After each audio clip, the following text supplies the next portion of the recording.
네, 9월 15일 월요일에 코인마켓워치 시작합니다. 벌써 9월도 중순에 접어들었습니다. 남은 하반기에 투자의 방향을 어떻게 잡아야 할지 고민이 되신다면 매일 저녁 6시에 저희 이 코인마켓워치 줄여서 코마오를 라이브로 시청하시면서 참고하시면 좋을 것 같습니다. 네, 오늘도 도움이 되는 정보를 전해줄 두 분 기자님 모셨습니다. 블록체인 투데이 이은주 기자님 어서 오십시오. 안녕하십니까. 네, 안녕하십니까. 네, 그리고 블록스트리트 최주훈 기자님도 오셨습니다. 안녕하십니까? 안녕하십니까? 네, 이렇게 두 분과 함께 암호화폐 시장의 다양한 이슈와 전망까지 살펴보도록 하겠습니다. 먼저 주요 코인부터 살펴보도록 하겠습니다. 비트코인 차트를 보면서 이야기를 나눠보도록 하시죠. 지난주 그래도 주말에 잘 버티고 있는 비트코인이었는데 오늘 같은 경우는 갑자기 0.42% 하락하고 있었습니다. 분명 이 오후까지만 해도 버텼다가 좀 갑자기 하락세가 나타난 모양새인데 우리가 비트코인 어떤 이슈를 좀 지켜봐야 될까요? 네, 오늘 사실 점심 이후 때까지만 해도 시장 분위기 나쁘지 않았었거든요. 네. 11만 6천 달러 선까지 네. 오름폭을 보였었다가 지금 다시 11만 4천 달러 선까지 내려와 있는 상황인데요. 일단 이번 주에 가장 중요한 FOMC를 앞두고 있는 상황이잖아요. 그렇죠. 일단 3번 금리 인하할 것이다라는 기대감 때문에 시장이 지난 2주 동안 좀 오름폭을 보였었다가 네. 오늘 좀 갑작스럽게 가격적인 조정이 나오고 있는 상황으로 보여지고 있습니다. 네.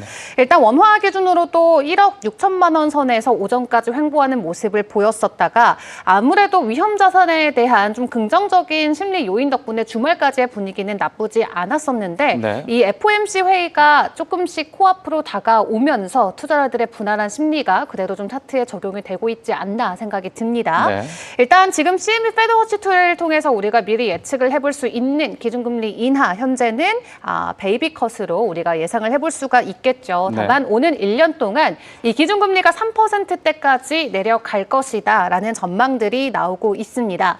이 노동시장의 둔화 때문에 이 지속적으로 기준금리가 나올 수밖에 없다라는 것에 좀 강한 베팅이 실리고 있는 모습이고요. 네. 인플레이션보다도 일단 연준이 아무래도 고용을 먼저 잡을 가능성이 더 크기 때문에 이번 현지 시간 17일에 열리는 FOMC를 기준으로 이 안전자산뿐만 아니라 위험자산들의 변동성이 커질 수 있다는 점은 이번 한 주의 가장 중요한 포인트로 체크를 해보시는 게 중요할 것 같습니다. 네. 오늘 좀 일시적으로 비트코인의 가격 하락 나오고 있긴 합니다만 우리 시장의 거물들은 여전히 내년까지 강세장은 이어질 것이다 라고 든든한 발언들을 내놓고 있습니다. 네. 이 비트맥스의 공동 창업자인 아서 헤이즈 같은 경우도 내년까지 강세장은 이어진다라고 이야기를 했는데요. 트럼프 대통령이 내년 중반까지는 미국 경제 자체에 대한 부양책을 계속해서 끌고 갈 것이기 때문에 시장 안에서의 강한 유동성이 결국 비트코인과 같은 자금으로 흘러 들어가서 추가적인 가격 상승은 이어질 것이다라고 이야기를 하고 있고요. 트럼프 대통령이 이 중간 선거를 앞두고 있으니까 이 그렇죠. 중간 선거 이기기 위해서는 계속해서 경제 부양책을 펼칠 수 없다. 이렇게 맞습니다. 보고 있는 거잖아요. 맞습니다. 네. 그렇기 때문에 여러 가지 좀 정책 그리고 정치적인 이슈들이 좀 변수가 또 될 수도 있겠습니다만 네. 지금 상황에서는 일단 계속 가자라는 분위기는 나타나고 있고 네. 마이클 셀러 같은 경우도 좀 자랑스럽게 해당 글을 최근에 X에 올렸었는데요. 비트코인만이 답이다라는 사진으로 이 M7 종목들과 본인의 주가의 미결제 약정을 이렇게 비교하는 차트를 올렸습니다. 어허, 네. 최근에 스트래티지의 미결제 약정 비율이 100%를 넘어섰는데 시가총액 대비의 비율로 환산을 한 겁니다. 네. 여기에서 뭐 테슬라, 엔비디아, 네노라는 대기업들을 모두 제치고 네. 엄청난 상승을 지금 보여주고 있습니다. 네. 이 미결제 약정의 비율이 증가한다는 건 결국 시장 안에서의 참여자들이 증가를 하고 유동성이 증가한다는 건데 보통 차트적인 관점에서 가격 상승 시기에 이런 OI 지표가 올라가면은 추가 상승에 대한 좀 가능성을 예측할 수 있는 지표이기 때문에 네. 최근까지 비트코인이 11만 6천 달러까지 오름폭을 보여서 이런 지표들 자체가 결론적으로는 비트코인 강세에 좀 힘을 실어주는 그런 지표로도 좀 풀이를 해볼 수가 있겠고요. 네. 이 마이크로 스트래티지 를 포함해서 현재 비트코인을 투자하고 있는 100개의 상장사들이 최종적으로 100만 개 비트코인을 보유했다라는 수치가 확인이 됐습니다. 네. 특히 지난 일주일 동안 12개가 넘는 상장사에서는 추가적으로 비트코인을 매집하는 흐름을 보였다라고 하고요. 지난 한 주 동안도 마이크로스트래티지가 2,000개 가까운 비트코인을 매집을 해주면서 네. 여전히 이 전략 자산으로 비트코인을 채택하는 기업들은 강력하게 비트코인을 매수하는 흐름들을 이어가지고 있는 상황입니다. 최근에 이더리움 매집 기업들이 좀 많이 늘어나면서 비트코인 열기는 좀 줄었나라고 생각을 했었는데 그런 건 아니었군요. 네, 그럼에도 조용히 담아갈 사람들은 계속해서 매수하는 모습들을 보여주고 있었고요. 네. 이러한 전반적인 분위기를 놓고 어쨌든 업계에서도 비트코인의 이제 위험 회피 수단을 넘어서 전략적인 준비 자산으로 자리매김을 하고 있다라고 평가를 하고 있기도 합니다. 네. 그리고 지금 상황을 조금 더 자세하게 들여다볼 수 있는 온체인 데이터들도 같이 파악을 해보도록 할 텐데요. 이 비트코인 지갑을 놓고 가장 중요하게 우리가 봐야 되는 이 수급 주체 중에 하나는 바로 채굴자들입니다. 네. 유일하게 어떻게 보면은 비트코인의 채굴자들이 다른 코인들과는 또 대조되게 우리가 지켜볼 수 있는 중요 지표로 떠오를 수가 있을 것 같은데요. 네. 채굴자들이 거래소 안에 코인을 전송하는지 안 하는지를 놓고도 우리가 비트코인의 가격을 예측을 해볼 수가 있습니다. 근데 최근에 채굴자들의 움직임을 보니까 거래소로 비트코인을 이체하는 건수가 확연하게 줄어드는 모습을 체크가 가능했다라고 하거든요. 네. 한마디로 채굴자들의 지갑이 크게 움직임을 보이지 않는다라는 건 비트코인을 매도하지 않겠다라는 뜻으로 풀이를 할 수 있는 만큼 네. 전통적으로는 공급 압력 감소의 신호로 풀이를 해볼 수가 있습니다. 네. 실제로 채굴자들이 이 거래소로 입금하는 입금량 자체가 단기 최저 수준까지 지금 내려가 있는 상황이라고 하니까 채굴자발 대량 매도 걱정은 현재 시점에서 필요 없을 것으로 보여지고요. 네. 그리고 비트코인의 도미넌스도 계속해서 하락하고 있다라는 부분은 이제 비트코인을 제외한 다른 알트코인들에게는 상당히 주목할 만한 데이터가 될 것 같습니다. 비트코인의 도미넌스가 57%를 웃돌다가 최근에 56% 부근까지 하락하는 모습을 보여주고 있는데요. 네. 이때가 과거 19년, 20년도 사이클 때 나왔었던 도미넌스의 움직임과 비슷하다라고 합니다. 보통 비트코인의 도미넌스가 빠지면 다른 알트코인들로 자금이 흘러 들어가서 시가총액이 커진다라는 것으로 풀이를 하기 때문에 이더리움의 비중은 계속해서 상승하고 있고 다른 알트코인들의 비중도 높아지면서 비트코인의 도미넌스가 내려가면 비트코인이 추가 상승한다라는 의미는 아니기 때문에 네. 비트코인의 폭발적인 가격 상승을 기다려볼 수는 없지만 해당 상승이 다른 알트코인들에게 기회를 준다라는 측면에서는 앞으로의 코인 시장도 계속해서 관심 있게 지켜볼 필요가 있을 것 같습니다. 네, 이렇게 해서 비트코인 정리해 주셨는데 어쨌든 지금 가장 중요한 거는 FOMC이고 그 FOMC가 어떻게 결과가 바뀌느냐에 따라서 또 방향성이 달라질 수 있으니 저희가 계속해서 FOMC 결과와 함께 이야기를 해드리도록 하겠습니다. 그리고 트럼프 대통령이 또 50bp 내려야 된다 이렇게 압박을 가하고 있는데 어떻게 될지 저희가 계속해서 상황 브리핑 해드리도록 하겠습니다. 자, 그러면 최주은 기자님, 네네네. 비트코인 그래도 이 기업들이 네네네. 매수를 하면서 좀 네. 탄탄해 보이는 흐름을 보여주고 있는데 네네네. 차트에서는 어떻게 나타나고 있습니까? 차트에서 말씀하셨던 것처럼 오늘 오전까지 점심까지 정말 좋은 흐름 흘러가다가 네. 지금 다시 좀 이렇게 꼬꾸라지고 있는 지금 네.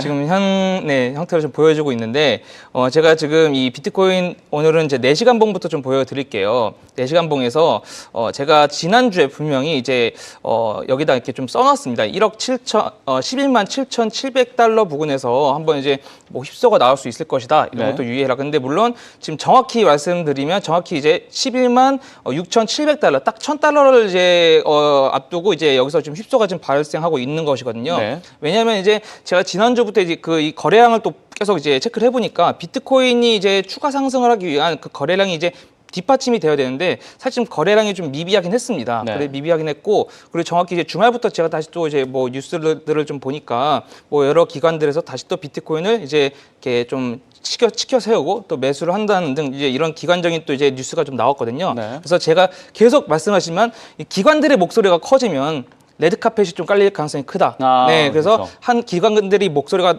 여러 군데서 나올수록 그때 그 순간만큼은 일시적으로 또 하락을 할 수가 있습니다. 그래서 지금이 그런 뭔가 일시적인 어떤 조정 측면이라고 좀 보여집니다. 말씀하신 레드카펫이라는 건 기관들이 좀 더 저점에 매수할 네네네. 수 있게 만들어질 그런 상황들이 연출될 수 있다는 거잖아요. 그렇죠. 그리고 이제 네. 물론 이제 결국은 이 시장이라는 것은 이제 그 제로섬 게임이잖아요. 그렇기 그렇죠. 때문에 이제 크게 이제 기관과 세력들의 이제 기관과 혹은 이제 개미들의 싸움이라고 봐도 되는데 저희들. 그렇죠.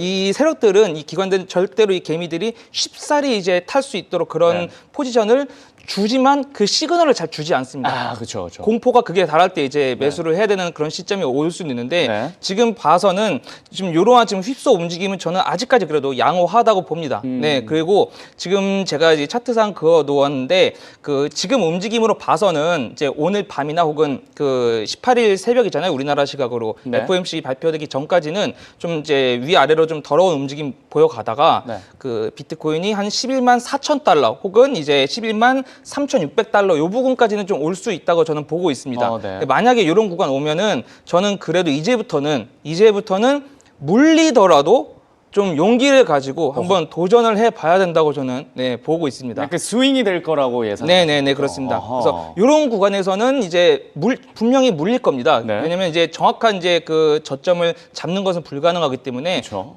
이런 구간에서는 물리더라도 진짜 이게 좀 한번 노려보자. 네, 그런 좋은 타임이라고 저는 생각하는데 이제 그것도 이제 왜 그러냐면 그 좀 전에 이제 이은주 기자님께서 그 비트코인 도미넌스 이제 말씀해 주셨잖아요. 네. 지금 정확히 제가 이 도미넌스 차트를 또 이제 갖고 왔습니다. 네, 갖고 왔고 지금 정확히 지금 이 빨강색 추세선과 맞닿는 57.29에서 바로 이제 반등을 했어요. 네. 네, 정확히 이제 그 3일 전인데 제가 지난 방송에서 이 부분에서 이 도미넌스가 이 차트가 기술적으로 한번 튀어오를 수 있다라고 어허. 이제 제가 말씀을 드렸었거든요. 그렇죠. 지금 딱 그 모습이 이제 발현되고 있는 것이라고 보면 되겠고. 실제 아래 꼬리를 달고 네네네. 도달한 다음에 튀어 올랐네요. 네네네. 어허. 그리고 이제 은주 기자님께서도 네. 지금 요 부분이 비트코인 도미넌스 연중 최저치라고 설명했습니다. 네. 그런 그 말은 즉슨 요 부분에서는 높은 확률로 이제 상승을 할 수 있다는 것이겠죠. 그렇죠. 최저점이라니까. 네. 네, 그러니까 지금 현재 지금 이 구간에서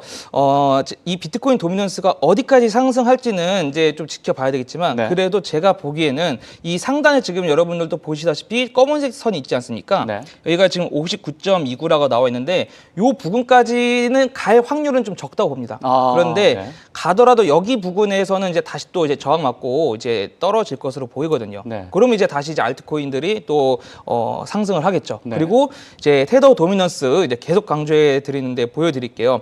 결국은 제가 계속 강조했었던 그 C가 결국은 여기서 형성이 된 걸로 보입니다. 네. 이렇게 여기 한 파동 A 이렇게 하락 한 파동 그리고 여기가 이제 이렇게 플랫하고 여기 B 그리고 연이어서 이제 쭉 여기서 이제 횡보를 그려나가 이제 전반적으로 A, B 그리고 C 제가 요 C를 계속 말씀드렸지 네, 않습니까? 맞아요. 결국은 요 구간 이제 C를 만든 것으로 보이고 그리고 제가 이 테더 도미넌스 이 패턴을 설명을 드릴 때 분명히 제가 말씀드린 게 있습니다.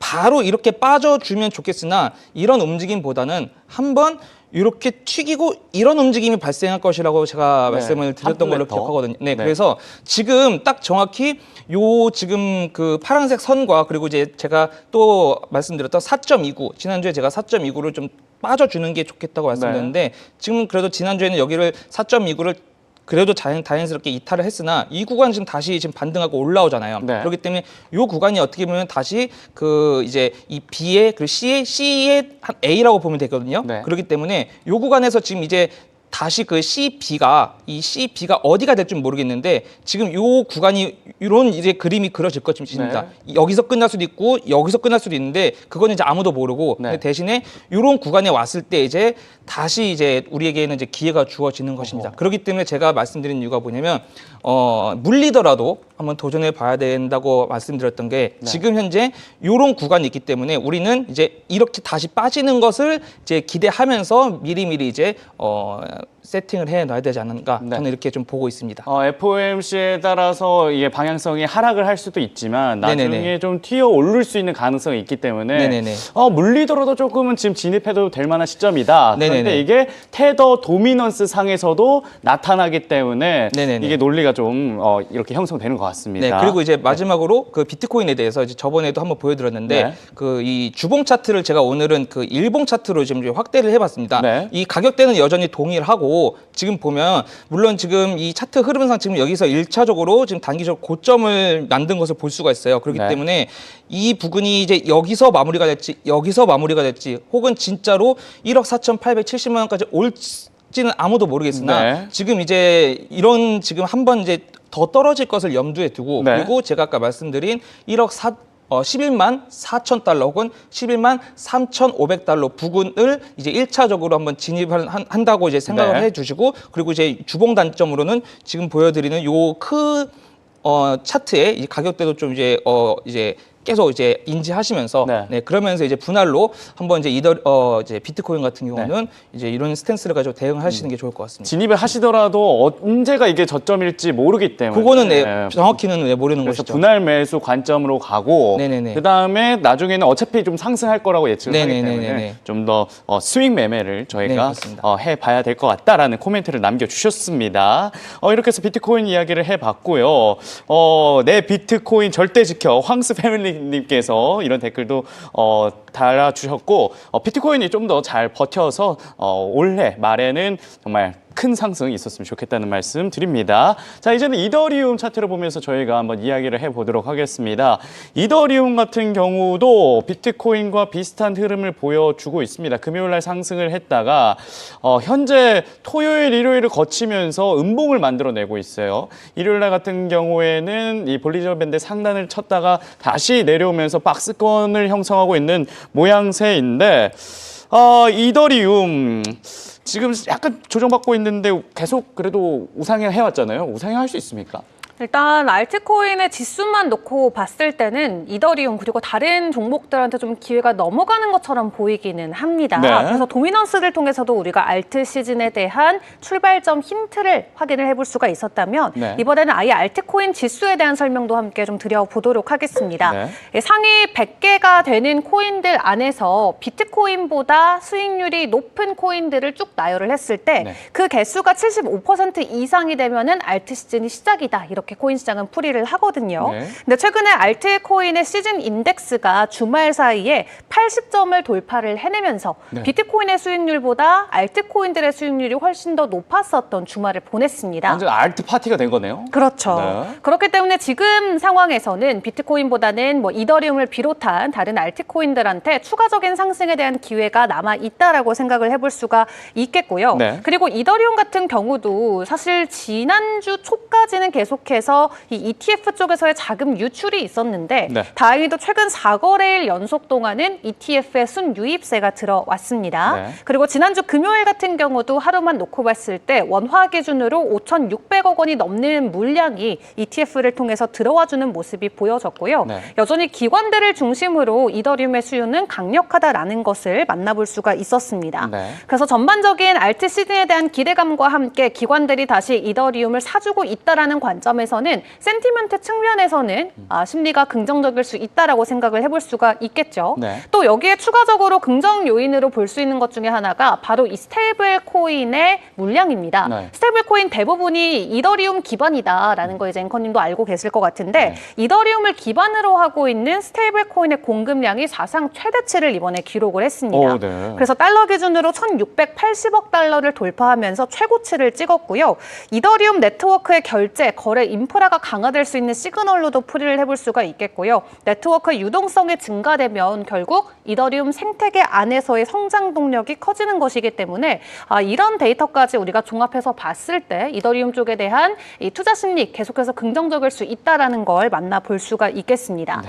다만 여기에서 좀 중요하게 봐야 되는 데이터 중에 하나가 바로 스테이킹 종료 요청에 대한 건수인데요. 최근에 188%나 증가하는 수치가 보였습니다. 네. 지난주까지는 이더리움 스테이킹 역대 최고치다 이런 소식을 전해드렸었는데 이번에는 스테이킹을 종료시키고 내가 내 돈을 돌려받겠다라고 기다리는 사람들이 세 자릿수 이상으로 증가됐다라는 또 데이터가 발표가 됐습니다. 이더리움 약간 팔겠다라고 이렇게 해석을 해도 되는 건가요? 그렇죠. 지금 내가 내 이더리움을 맡겨놨는데 네. 그 예치 물량을 다시 돌려줘. 왜냐면 난 이거 팔 거니까. 이렇게 해석을 해볼 수가 있겠죠. 그게 188%나 증가한 증가를 했습니다. 좀 안 좋네요. 네. 그렇죠. 근데 보통 우리가 은행에 이제 돈을 맡기면 네. 바로 돈을 찾을 수는 있잖아요. 물론 그쵸. 중간에 일찍 만약에 이제 해지 같은 걸 하게 되면 수수료를 내야 되는 경우도 있지만 네. 웬만해서 내가 은행에 넣어놓은 돈은 언제든지 내가 뺄 수가 있습니다. 네. 근데 이 스테이킹이라는 구조는 내가 넣을 때도 마음대로 넣을 수 없고요. 뺄 때도 마음대로 뺄 수는 없습니다. 진짜요? 이게 검증자가 하나하나 단계를 다 검증을 해줘야만 예치가 되는 그런 프로세스이기 때문에 네. 한 번에 이렇게 요청이 몰리게 되면은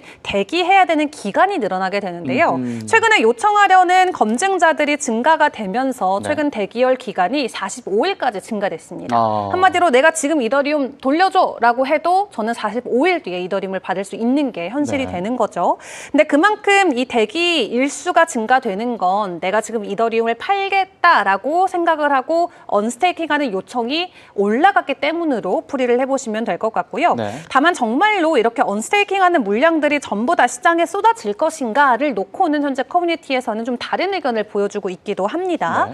최근에 스테이킹 플랫폼인 킬렌 파이낸스라는 곳에서 해킹 사태에 한번 좀 연루가 됐었던 적이 있는데요. 이 최근 해킹 이슈 이후에 신중하게 검증자들의 자산을 철수하기 위해서 이 플랫폼 차원에서 전부 다 언스테이킹을 요청한 상황이라고 합니다. 때문에 이 사업자 단에서 언스테이킹을 대량으로 요청한 거는 매도보다는 또 다른 곳에서 추가적으로 리스테이킹을 하기 위한 움직임으로 풀이를 해볼 수 있기 때문에 지금 이 모여져 있는 188%가 모두 개인들의 매도 물량으로는 나오지 않을 수 있다는 점까지 좀 알려드리는 게 좋을 것 같고요. 일단 전반적으로 센티먼트 측면에서는 나쁘지 않는 데이터들이 나오고 있는데 차트적인 관점은 또 어떻게 될지 최 기자님과 함께 확인을 해봐야겠죠.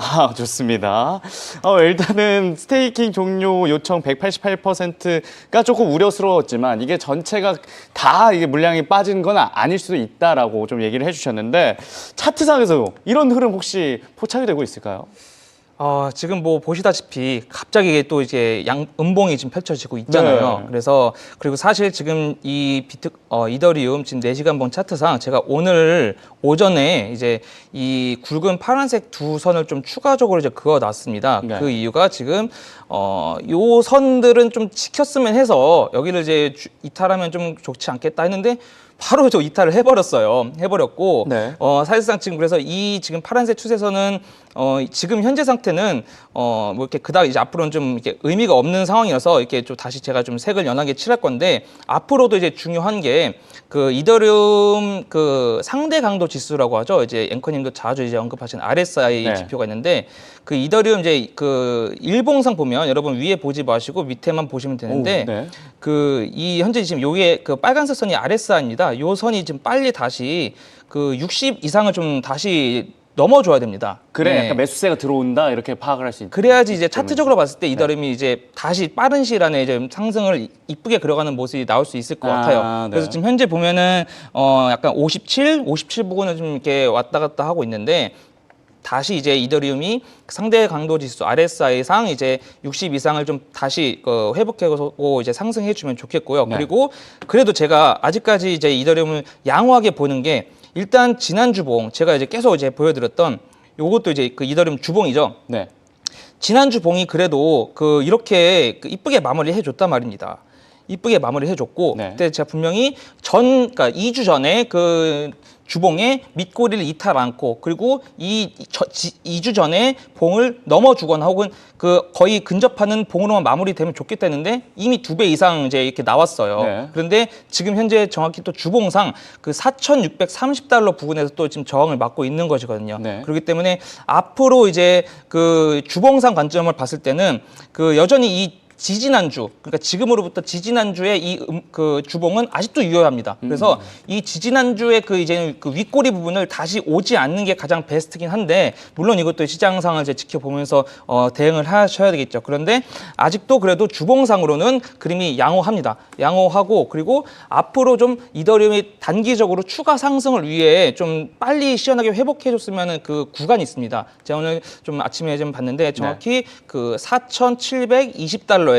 4,740달러입니다. 이 부분이 이제 한국 돈으로 하면은 약 그 658만 원이거든요. 660만 원이라고 치면 이 구간을 좀 빨리 이제 다시 그 회복하고 돌파해 주는 것이 앞으로 이제 이더리움의 이제 추가 상승을 위한 그런 이제 발판이 되겠네요. 발판으로 이제 보고 있고요. 그리고 지금 제가 이더리움 또 이제 다시 4시간 봉 돌아가서 여기 일전에 제가 또 가격들을 표시해 놓은 것들이 있어요.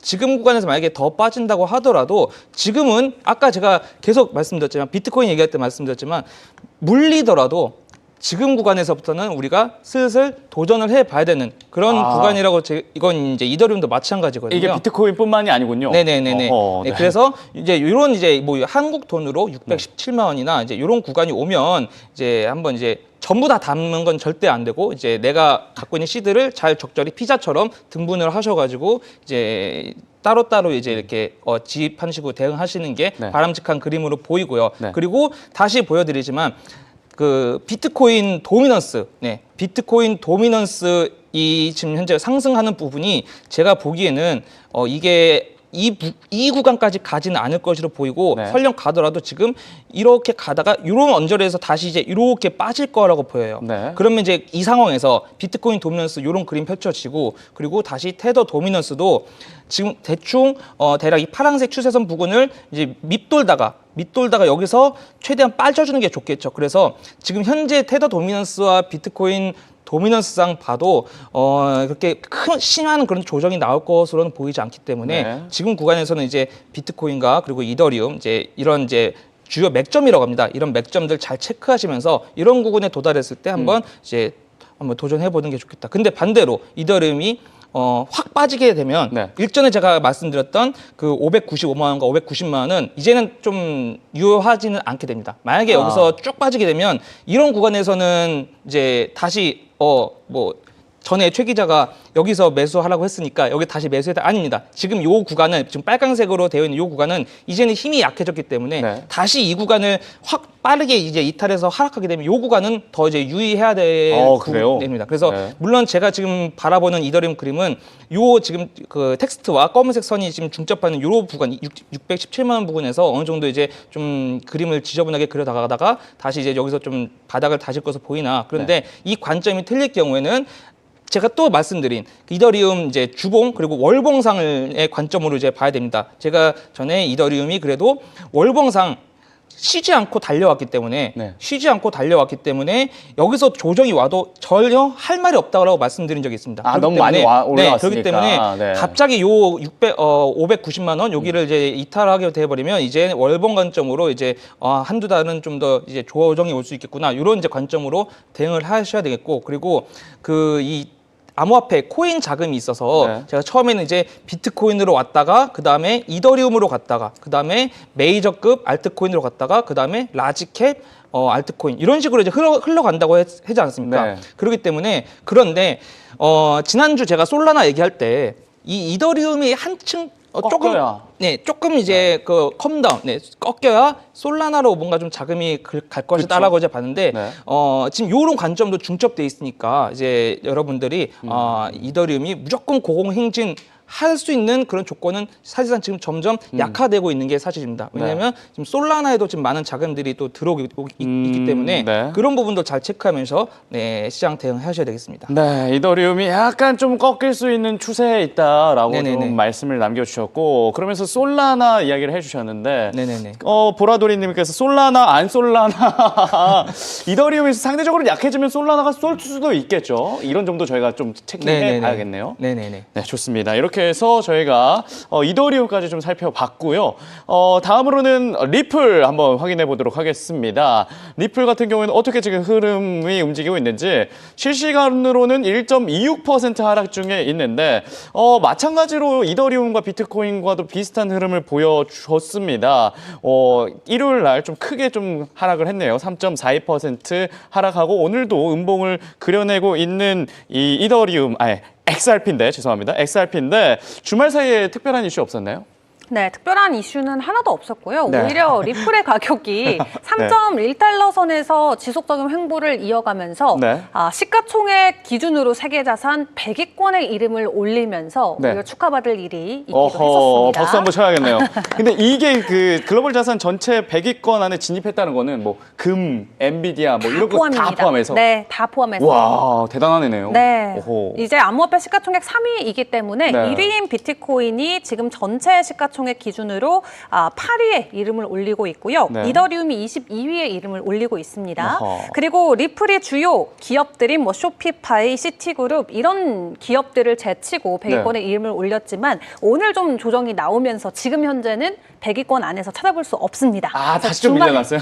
잠깐 확인 잠깐. 가능했었다라는 거. 네. 자, 이 리플이 그래도 주말 사이에 이렇게 긍정적인 추가 상승을 보여줄 수 있었던 이유로는 여전히 우리는 ETF에 대한 기대감을 생각을 해볼 수밖에 없게 했습니다. 10월. 네. 네, 10월 18일에서 25일 사이에 미국의 SEC가 최소 8건의 리플 현물 ETF에 대한 승인을 내려줘야 됩니다. 네. 근데 지금까지 뭐 비트코인 때도 그랬고 이더리움 때도 그랬고 해줄 거면 한 번에 다 해주지 그러니까요. 넌 되고 넌 안 돼 이건 아니었거든요. 아, 지금까지. 그래요? 어허. 그렇기 때문에 아마 10월 18일에서 25일 사이에 지금 신청을 해놓은 운용사들의 현물 ETF를 일괄적으로 승인을 해줄 가능성이 가장 큰 것으로 보여지고 있고요. 네. 또 여기에 그레이스케일 같은 경우도 5억 달러 규모의 XRP 트러스트를 현물 ETF로 추진 전환하는 움직임을 보여주려고 하고 있다고 합니다. 또 블룸버그 또한 오는 연말까지 XRP의 ETF 승인 확률이 네. 90에서 95%라고 이야기를 할 만큼 시장 안에서는 굉장한 기대감이 나오고 있고요.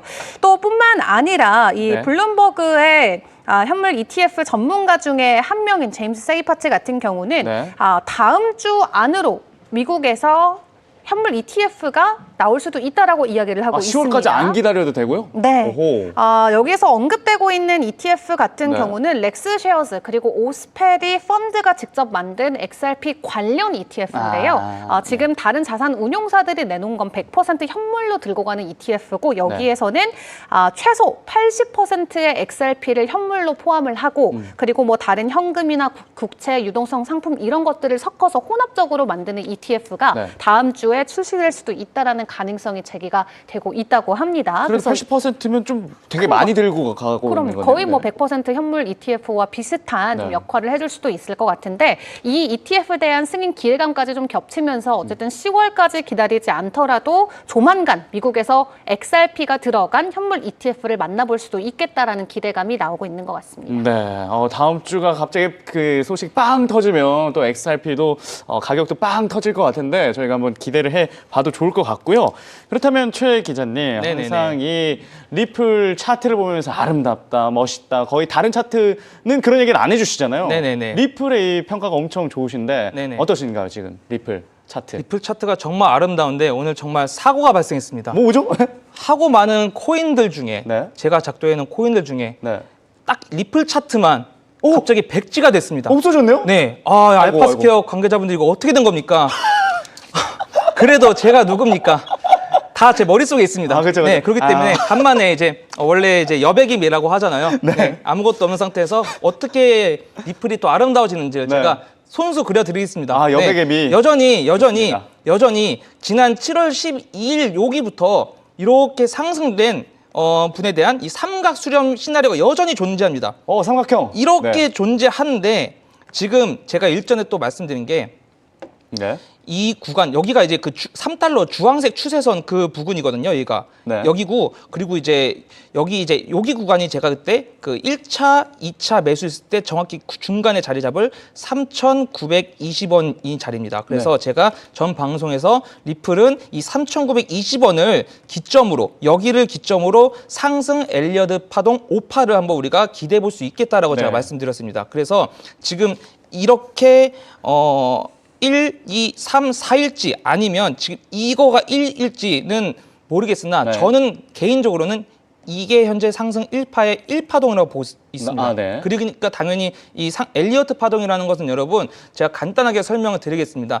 이 세상에 이제 한 번에 차트가 쭉 오르는 것이 아니라 오르더라도 이렇게 단계적으로 이제 올라가게 됩니다. 그래서 조정이 있죠. 네, 그렇기 때문에 이제 얘가 1, 2, 3, 4, 5 이렇게 이제 상승 5파라고 하고 그 뒤에는 이제 하락 또 1, 2, 3 이제 이런 이제 이 파동이 이제 엘리어트 파동의 그 전형적인 그 모습인데 현재 지금 이런 엘리어트 파동 1, 2 중에 지금 제가 보기에는 이 2를 지금 만들고 있는 것으로 보여요. 네, 그렇기 때문에 우리는 전혀 리플에 대해서 실망할 필요가 없다라고 저는 말씀드리고 여전히 차트는 아름답습니다. 아름다운데 이 주황색 추세선이 안 보이는 게 좀 아쉽긴 한데 그런데 지금 앞으로 제가 바라보는 그럼 이가 어느 구간에서 마무리되어야 되잖아요. 네. 요 마무리되는 구간을 저는 일단 가격은 지금 거의 근접하긴 했는데 4,120원대로 보고 있습니다. 그래서 4,120원. 요 구간 가격대는 그래도 지켜주는 것이 네. 가장 더 리플을 아름답게 할 수 있는 그런 차트 흐름으로 보이는데 네. 설령 이 4,120원을 깰 수도 있지 않겠습니까? 그렇죠. 그러면 제가 이제 다시 빠르게 이 리플 차트를 복구해서 이제 다음 방송 때 보여드리게 할 건데 네. 이 이제 지금은 안 보이지만 그래도 제 방송을 계속 봐오셨던 분들이라면 이제 마음에는 보일 겁니다. 그 주황색 추세선, 이 주황색 추세선 그 부분에서 다시 네, 이거를 잡아가는 게 좋겠습니다. 그렇기 때문에 1차적으로는 현재 여기 구간 거의 근접하게 했으나 4,120원 구간에서 좀 지지를 해 나가는 것이 네. 좋겠고 설령 이 구간이 뚫리게 된다면 네. 그 주황색 추세선 3달러입니다. 그래봤자 3달러? 3달러 아니면 네. 2.98달러 이럴 겁니다. 요 구간 따위선 다시 좀 바닥을 다질 것으로 보입니다. 그렇기 네. 때문에 현재 지금 리플 차트에서는 여전히 그 아름다운 흐름이 보여지고 그리고 이게 그럼 어디까지 오를 것이냐? 네. 물론 상단에 그 파란색 추세선도 있지 않았습니까? 그쵸. 이제 이 엘리어트 상승 파동이 아름답게 흘러간다면 이렇게 흘러간다면 요때쯤이 이제 제가 봤을 때는 거의 4,900원 혹은 이제 한국 프리미엄이라는 게 또 있는데 그거 5,000원 그거까지 붙으면 네, 5,000원 이제 달성되는 어허. 것이거든요. 네. 그럼 요 구간에서 이제 우리 쭈아나님께서 우리 은주 기자님께서 이제 또 리플 댄스를 이제 추시할 구간이 오는 겁니다. 그래서 우리는 이 은주 기자님께서 춤을 추는 그날까지 이 리플 차트를 SIP 차트를 좀 아름답게 예, 면밀하게 지켜볼 필요가 있겠습니다.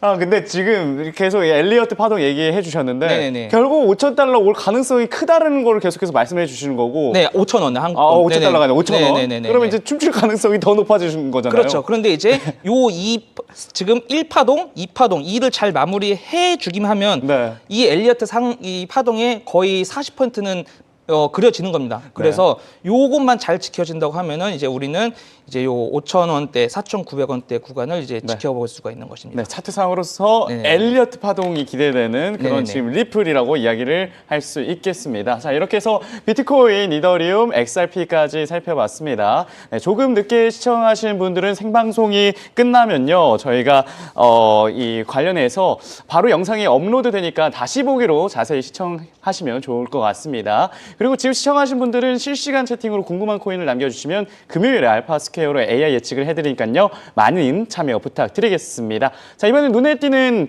흐름을 보이는 이 코인들을 소개하는 코인레이더 시간 바로 시작해보시죠.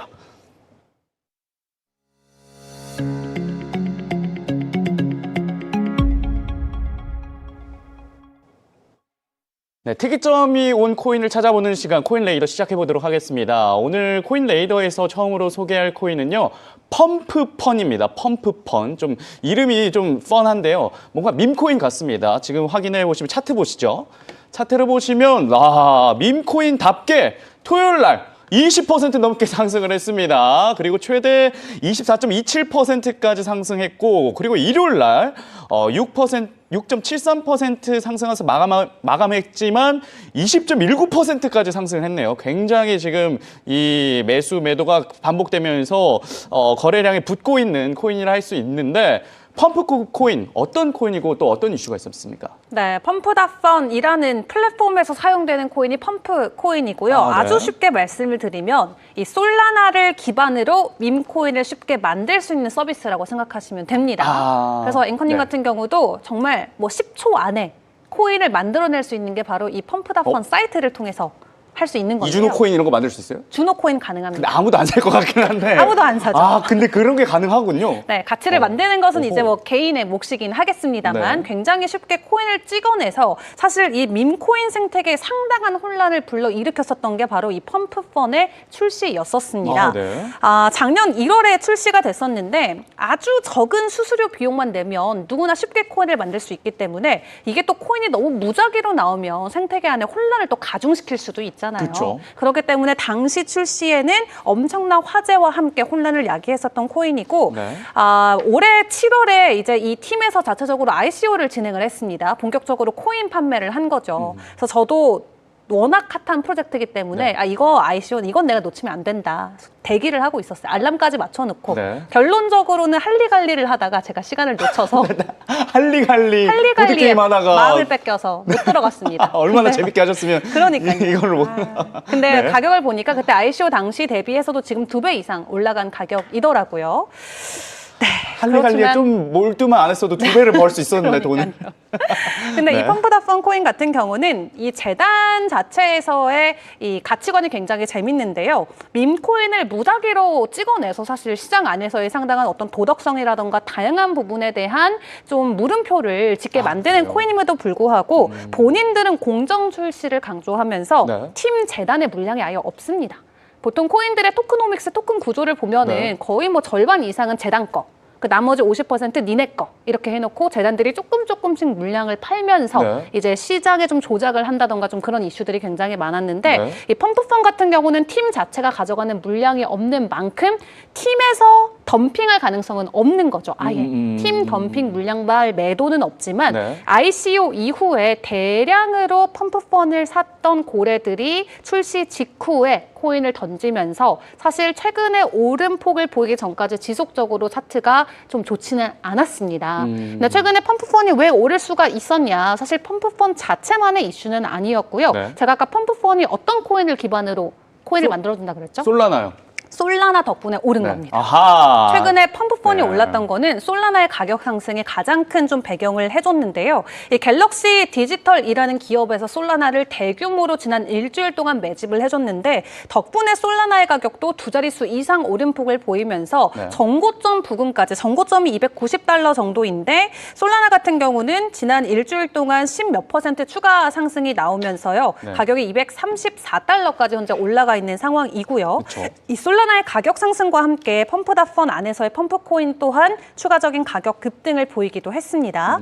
그리고 이 갤럭시 디지털이 단기적으로 어떤 솔라나로 시세 차익을 보려고 매수를 한 게 아니라 갤럭시 디지털이 샀었던 코인들을 대부분 코인베이스 프라임으로 이관을 시켰대요. 코인베이스 프라임으로 이관시켰다는 거는 내가 뭐 스테이킹을 한다던가 여러 가지 좀 행동들을 통해서 장기적으로 보유하겠다라는 것으로 풀이를 하거든요. 네. 한마디로 솔라나의 가격이 올라가기 때문에 솔라나를 또 기반으로 하는 이 펌프펀의 가격도 함께 올랐다라고 생각을 해볼 수가 있겠고요. 네. 뿐만 아니라 최근 밈코인들의 가격 상승을 놓고 봤을 때 펌프펀이 또 오를 수밖에 없었던 이유도 찾아볼 수가 있습니다. 최근 뭐 도지부터 해서 다양한 밈코인들의 추가적인 상승이 지난주 말부터 해서 쭉 연결돼서 포착이 됐었는데 네. 일일 거래량이 132%나 밈코인 쪽에서 증가되는 상황이 포착이 됐습니다. 네. 근데 솔라나를 기반으로 하는 코인들은 대부분 다 펌프다펀에서 출발을 한 것이기 때문에 밈코인의 가격이 오른다, 솔라나의 가격이 오른다, 그 두 개를 모두 안고 있는 펌프펀의 가격 상승이 왜 나타났는지를 찾아볼 수 있는 요인이 되겠죠. 네. 다만 솔라나의 가격 하락과 지금처럼 비트코인이나 주요 종목들이 일시적으로 조정을 받는 구간에서는 펌프펀 같은 경우도 추가적인 조정을 더욱더 크게 받을 수 있다는 점을 주의를 해보시는 게 좋겠습니다. 네, 이 펌프펀 코인은 약간 솔라나 레버리지 같은 느낌이네요. 그렇죠. 네, 솔라나가 조금 그래도 조금은 아니죠. 한 10% 넘게 상승했더니 얘는 막 30% 상승하니까 이 점 기억하셔서 솔라나 상승할 때 살짝 들어가보는 것도 나쁘지 않아 보이는데 제가 레버리지를 좀 좋아해서 자, 근데 지금 코인 제가 아까 이준욱 코인 이야기 하니까 시청자분들이 내가 살게요 막 이런 얘기를 해주시는데 가격 뭐 제가 7을 좋아하니까 77원부터 시작해 보도록 하겠습니다. 얼마에 사실래요? 전 7원 봅니다. 생각보다 네. 과대평가를 많이 하시죠. 그렇죠. 아무도 안 사줄 것 같은데. 7원 정도. 네, 네. 그냥 발행을 안 하도록 하겠습니다. 네. 이렇게 해서 펌프펀 코인 계속해서 이야기를 나누고 있는데 네네네. 차트상으로 어떤 흐름 보여주고 있나요? 차트상으로 여러분이 정말 이 펌프펀도 마찬가지로 업비트 차트 절대 보시면 안 됩니다. 여기 업비트 차트 보시면 네. 다른 에게 이렇게만 나와 있잖아요. 그쵸. 그렇기 얼마 때문에 없죠. 여기 밑에 그 뭐 7원, 뭐 8원 여기가 저점으로 착각을 할 수가 있단 말입니다. 네. 이 펌프펀의 원래 차트가 바로 요겁니다. 네, 이 해외 국외 가상자산 거래소 MEXC에 이미 옛날부터 상장되어 있던 코인이고 정확히 저기 적어놨는데 요날 9월 11일 날 업비트에 상장된 게 여기입니다. 그렇기 때문에 이 차트를 전반적으로 보면 그래도 이미 어느 정도 고점으로 이렇게 쭉 중간 이상 왔단 말입니다. 네. 그리고 제가 이렇게 좀 차트를 작도해 놨는데 현재 구간이 지금 거의 이제 고점에서 지금 딱 꺾였잖아요. 네. 꺾였고 지금 현재 구간이 가격이 업비트 가격으로 지금 10원이에요. 10원인데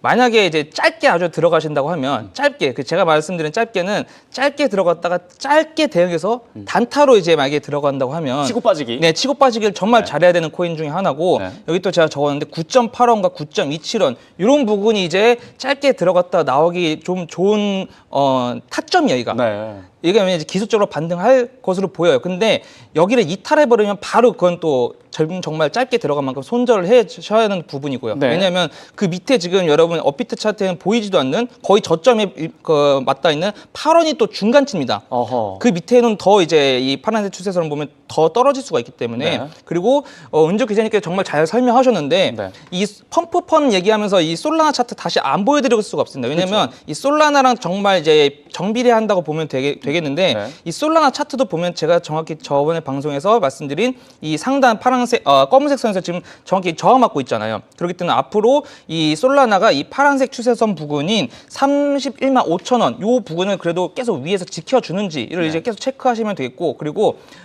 이 솔라나가 뭔가 안정되면 펌프펀 들어간다고 하셨는데 저는 개인적으로는 솔라나가 만약에 이런 그 맥점에 도달했을 때 여기서 지지받는 거 확인했을 때 그럴 때 차라리 펌프펀을 들어가시는 것이 낫다고 봅니다. 그러니까 결국은 네. 솔라나랑 이제 좀 시간차를 최대한 적게 하고 같이 해야 되는 걸로 보이거든요. 네. 그렇기 때문에 펌프펀은 이 펌프펀 차트뿐만 아니라 이 솔라나 솔라나까지. 차트도 잘 대응해 주셔야 되겠습니다. 네, 이렇게 해서 펌프펀 코인 저희가 이야기를 나눠봤고요. 다음으로는 앱토스 코인 보면서 차트 보면서 이야기를 나눠보도록 하겠습니다. 앱토스 같은 경우에는 지난주 상승세를 보여주다가 토요일 날까지 상승세 보여주다가 일요일 날 그 긴 음봉을 좀 그리긴 했는데요. 하지만 아래 꼬리를 달면서 다시 좀 회복하면서 2.55% 하락하면서 마감했고 현재 2.46% 하락하고 있습니다. 앱토스 관련된 이슈 무엇이 있었나요? 앱토스 코인에 대해서 먼저 좀 설명을 드려야 될 것 같은데 네. 우리가 잘 알고 있는 페이스북, 메타 네. 출신의 개발자들이 만든 게 바로 이 앱토스입니다. 천재들이 만든 코인이네요. 천재들이 만든 코인인데 중요한 건 기존 코인들과의 가장 큰 차별점이 바로 이 기존의 이 실리콘밸리 출신 개발자들이 만들었다라는 게 될 것 같아요. 예를 들어서 이더리움, 비탈릭 부테린이 만들었지만 당시에 10대 소년에 불과했고요. 그렇죠. 사토시 나카모토는 아직까지도 정체를 우리가 모릅니다. 네, 근데 비트코인 창시. 내가 이런 사람이다라고 근본이 있는 사람들이 직접 프로젝트를 진행한다라는 소식에 사실 코인 시장 안에서는 출시 당시에 엄청난 관심을 받기도 했었고요. 말 그대로 펀더멘털이 이미 다 검증이 된 프로젝트로 출발을 했기 때문에 네. 앱토스의 기대감이 상당히 지금까지 높아왔었습니다. 네. 앱토스 쉽게 말씀을 드리면 이더리움, 솔라나와 같이 레이어 1 코인이다 생각을 하시면 될 것 같고 한마디로 본인들만의 땅이 크게 있어서 누구든지 와서 건물을 짓든 교회를 짓든 방송국을 짓든 마음대로 할 수 있는 거죠. 땅 주인이라고 생각을 하시면 돼요. 아하. 그래서 이 네. 앱토스라는 기본 메인넷을 가지고 다양한 이제 확장성을 펼칠 수 있는 게 바로 이 프로젝트인데 네. 최근에 앱토스가 또 기대되는 이유 그리고 최근에 가격 상승을 보였었던 이유 중에 이 RWA 실물자산 토큰화 확대와 관련된 기대감도 있습니다. 네. 우리가 기존에 가지고 있는 실물 자산들을 토큰화로 바꾸는 거를 RWA라고 이야기를 하는데 최근에 펜타라 캐피털의 덴모헤드 같은 경우도 이제 우리는 토큰화 시대에 준비해야 된다라고 이야기를 했습니다. 네. 앞으로 부동산이든 주식이든 채권이든 다 블록체인을 기반으로 자산이 움직일 것이기 때문에 RWA의 강점을 가지고 있는 프로젝트들에 대한 기대감이 함께 높아지고 있는 게 현실이고요. 네. 다만 주식이나 펀드 같은 경우는 아직 규제적인 측면에서의 불확실성이 크기 때문에 빠르게 토큰화가 될 수 있는 자산들은 현재 국채라던가 모기지 정도를 우리가 생각을 해볼 수가 있겠습니다. 네. 다만 펜타라 캐피털의 덴모헤드 같은 경우는 10년 안에 대부분의 펀드가 토큰화 될 것이다라고 이야기를 했고 네. 블랙락 같은 경우도 사실 이 RWA를 놓고 굉장히 높이 평가를 하고 있거든요. 그런 부분에 대한 기대감과 함께 앱토스 같은 경우도 주말 사이에 반짝 반등을 보였던 것 같습니다. 네, 최근에 그 로빈후드에서 토큰화된 증권을 하려고 하고 있는데 블랙록에서도 대규모 투자했다 이런 소식도 있었고 네. 또 나스닥 같은 경우에는 토큰화 증권 거래를 추진하겠다고 하면서 SEC 뭐 자료도 제출했잖아요. 그러면 이런 토큰화된 증권이 막 더 많아지면 앱토스도 수혜를 받아갈 수 있는 대표적인 프로젝트죠. 좀 잘 지켜봐야 될 것 같습니다. 앱토스 혹시 그러면 차트상은 어떻습니까? 차트상으로는 정말 안 좋나요? 좋고 안 좋다기보다는 네. 재미가 없습니다. 아, 재미가 없어요? 네, 재미가 그래요? 없어서 이 코인 같은 경우는 당장에 뭔가 빡 이렇게 번쩍하고 오를 가능성은 그렇게 높지 않아 보이고요. 네. 다만 그래도 좋은 것은 현재 구간이 저점이라는 것입니다. 네, 현재 구간이 저점이라는 것은 현재 네. 이 일봉 차트를 이게 쭉 이게 과거부터 보시면 알 수가 있는데 네. 물론 지금보다 더 밑에 저점도 있지만 현재 구간이 저점 그 새롭게 만들어진 저점이기도 하거든요. 네. 그렇기 때문에 이게 또 양날의 검인데 저점인 만큼 진입하기 좋습니다. 그러나 이 구간 밑에 또 다른 저점이 있다고 제가 말씀드렸잖아요. 그렇기 있네요. 때문에 이 구간을 이탈하게 되면 손절을 하셔야 됩니다. 그렇기 때문에 그런데 현재 구간을 그렇게 막 크게 이탈할 것 같지는 않아 보입니다. 네. 그리고 이 차트가 보면 예전에 이미 그 크게 보시다시피 여러분들 이렇게 보면 그 크게 이렇게 하나, 둘, 세 개 이렇게 크게 세 개의 봉우를 이렇게 만든 게 볼 수가 있어요. 네. 근데 이게 좀 안 좋은 게 지금 이제 이 파란색 추세선 제가 이렇게 점점 아래로 내려가게 그었잖아요. 이게 뭐냐면 이 세 개 봉우리가 형성되면서 그만큼 상단에 쌓인 이렇게 쉽게 말해서 물린 분들이 많이 이렇게 시장에 또 생긴 거거든요. 네. 그렇기 때문에 이 앱토스는 이제 접근하실 때 예전에 이 상승했던 봉을 너무 기대하고 들어가시는 건 안 되고 네. 새롭게 이제 여기를 기점으로 이렇게 잘라서 이제 여러분 차트 대응을 하셔야 되겠고요. 네. 그럴 때 이전에까지 가기는 힘들고 그러나 이제 상승을 하더라도 그러면 제가 이제 여기 그어놨는데 이렇게 상단에 파란색 그 선과 검은색 선이 있습니다. 네. 그래서 여기 부분이 대략 이제 10원이거든요. 10원을 이제 어떻게 보면 지금부터 들어가서 목표가를 잡고 그리고 너무 급하진 않고 이거는 이제 뭔가 좀 중장기적으로 갖고 간다라는 마인드로 진입해 보시는 건 좋을 것 같습니다. 단 현재 구간이 이제 저점이라고 말씀했지만 여기 구간을 또 이탈하게 되면 상당히 또 지저분한 재미없는 차트 흐름이 이어질 수 있기 때문에 이런 것도 잘 체크하면서 대응하셔야 되겠습니다. 네, 이렇게 해서 앱토스까지 저희가 살펴봤습니다. 네, 코인 마켓워치 저희가 준비한 소식은 여기까지입니다. 저희는 내일 이 시간에 다시 찾아뵙도록 하겠습니다. 시청해주신 여러분 고맙습니다.